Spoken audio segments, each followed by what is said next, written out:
Ranjit Singh statue. আর এখান থেকে heritage street শুরু হচ্ছে।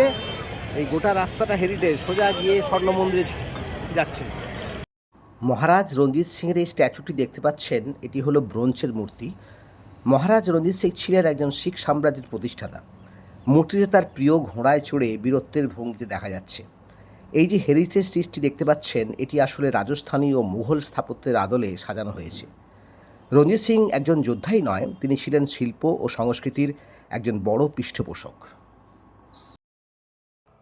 রাজা রঞ্জিত সিং এর স্ট্যাচু থেকে একটু এগিয়ে দেখতে পেলাম পার্টিশন মিউজিয়াম, যা দেখার অভিজ্ঞতা ছিল আবেগপূর্ণ। 1907 সালে টাউন হলে অবস্থিত এই মিউজিয়ামটি দেশভাগের সময়কার সেই যন্ত্রণাময় স্মৃতিগুলোকে খুব সুন্দরভাবে ফুটিয়ে তুলেছে। মানুষের ফেলে আসা জিনিসপত্র, পুরনো ছবি, চিঠি দেখে মনটা খুব ভারী হয়ে গেল। ইতিহাসের সেই কঠিন সময়কে অনুভব করার জন্য এটি একটি অনন্য জায়গা। আপনারা পারলে এই পার্টিশন মিউজিয়াম ঘুরে যাবেন। এখানে টিকিট কেটে ঢুকতে হয়। प्रासी की धरती कांपी 1757, व्यापार की आड़ में आया गुलामी का दम। বন্ধুরা, আজ আমরা চলে এসেছি সেই ঐতিহাসিক স্থানে। আপনারা দেখছেন, এটা হচ্ছে সেই ঐতিহাসিক স্থান জালিয়ানওয়ালাবাগ। এখানে 1919-এর রাওলাট আইনের প্রতিবাদে নিরস্ত্র জনতা যারা সমবেত হয়েছিল, তাদের উপরে মাইকেল ও ডায়ার কোনো রকমের ওয়ার্নিং না দিয়েই গুলিবর্ষণ করেছিলেন। এবং শুধু ছেলে, বয়স্ক মানুষ, এমনকি কোলের বাচ্চারা এবং মহিলারা পর্যন্ত এখানে মারা যায়। এই জায়গায় আজকে আমরা এসেছি বন্ধুরা, মন খুবই ভারাক্রান্ত। সেই সমস্ত মানুষের জন্য খুবই আমাদের কষ্ট হচ্ছে। আমরা তাদের প্রতি আন্তরিক শ্রদ্ধা জানাই। জালিয়ানওয়ালাবাগের এই কুয়োটি হলো শহীদ কুয়া। 1919 সালে যখন জেনারেল ডায়ারের নির্দেশে গুলি চলে, তখন প্রাণ বাঁচাতে বহু মানুষ সেই কুয়োয় ঝাঁপ দেয়। পরে 120টি মৃতদেহ এখান থেকে উদ্ধার হয়, যা এই হত্যাকাণ্ডের নির্মমতার এক নীরব সাক্ষী। আসুন আমরা এরই কিছু দৃশ্য দেখতে থাকি, শুনতে থাকি। দেখুন কি নির্মম ইতিহাস ছিল সেদিনের।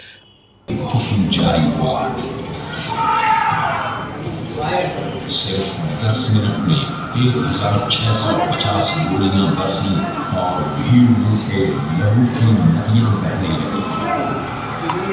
हर तरफ मौत अपना तांडव दिखाने लगी। इन दरिंदों ने छोटे बच्चों तक को नहीं बख्शा।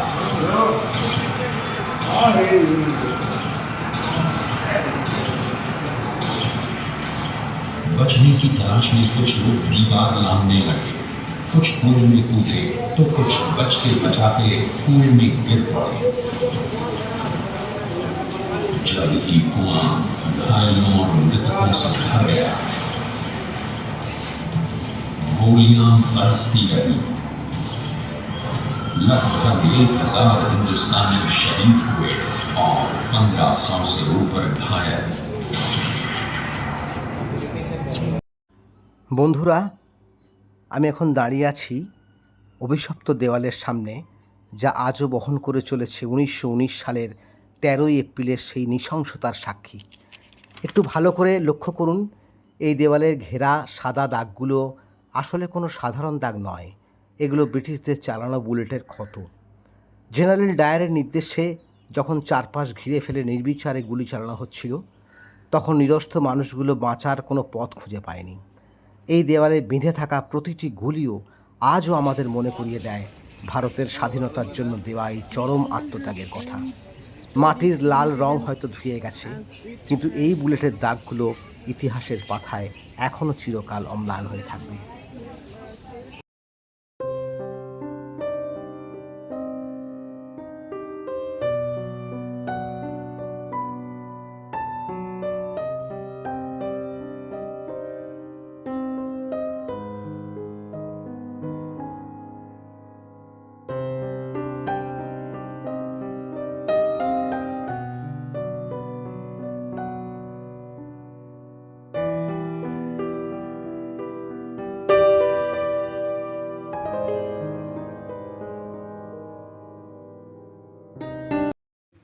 বিকেলে লাঞ্চ করে বেরিয়ে পড়লাম মাতা লাল দেবী মন্দিরের উদ্দেশ্যে।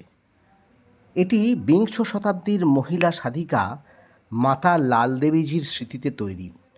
এই মন্দিরটি জম্মুর বিখ্যাত বৈষ্ণব দেবীর মন্দিরের আদলে তৈরি। এখানে কৃত্রিম গুহা, সরু পথ এবং জলপথের মধ্য দিয়ে হেঁটে যেতে হয়, যা ভক্তদের রোমাঞ্চকর অভিজ্ঞতা দেয়। মন্দিরের ভিতরে কাচের কাজ, উজ্জ্বল রং এবং অসংখ্য দেবদেবীর মূর্তি আছে। এর গোলক ধাঁধার মতো রাস্তাগুলো পর্যটকদের আকর্ষণ করে।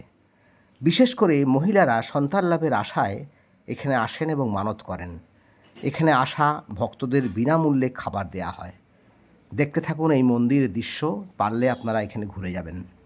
এটি স্বর্ণ মন্দির থেকে খুব কাছেই অবস্থিত।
পরবর্তী গন্তব্য দুর্গিয়ানা মন্দির।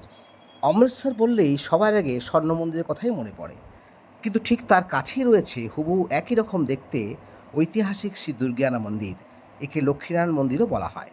1921 সালে গুরু হরসহাই মাল কাপুর এই মন্দিরের ভিত্তিপ্রস্তর স্থাপন করেন। এটি উদ্বোধন করেছিলেন পণ্ডিত মদন মোহন মালব্য।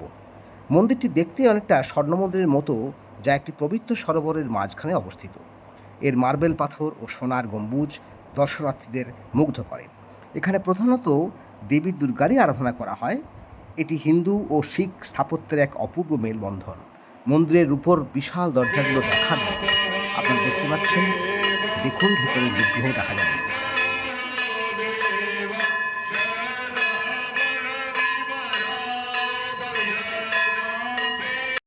Never